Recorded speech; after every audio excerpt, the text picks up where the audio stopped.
السلام علیکم ورحمۃ اللہ وبرکاتہ۔ آج کی ویڈیو میں خوش آمدید۔ آج کی اس ویڈیو میں آپ کو مختصر طور پر کالی مرچ کے صحت بخش فوائد بتاؤں گا۔ یہ سر میں ہونے والی خشکی کے علاج میں مفید ہے۔ خشکی کے علاج کے لیے کالی مرچ بہترین ہوتی ہے۔ آپ کو بس اتنا کرنا ہے کہ تھوڑی سی دہی کے ساتھ پسی ہوئی کالی مرچ ملائیں اور اسے اپنی کھوپڑی میں ڈالیں اور اسے کم از کم 30 منٹ تک خشک ہونے دیں۔ اس بات کو یقینی بنائیں کہ آپ زیادہ کالی مرچ کا استعمال نہ کریں۔ یہ جوڑوں کے درد میں مفید ہے۔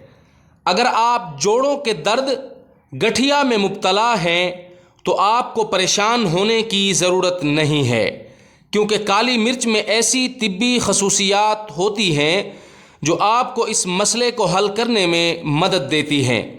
یہ گاؤٹ کو روکنے میں بھی مدد کرتی ہے۔ کالی مرچ یہ ہاضمے کے لیے بہترین ہے۔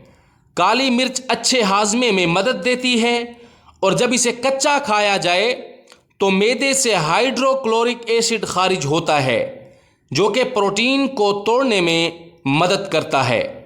ہائیڈروکلورک ایسڈ آپ کی آنتوں کو صاف کرنے اور معدے کی دیگر بیماریوں سے روکنے میں بھی مدد کرتا ہے۔ اس کے علاوہ کالی مرچ کے بے شمار فوائد ہیں۔ فل ویڈیو میں ملاحظہ فرمائیں۔ ویڈیو کو لائک اور چینل کو ضرور سبسکرائب کیجیے گا۔ والسلام۔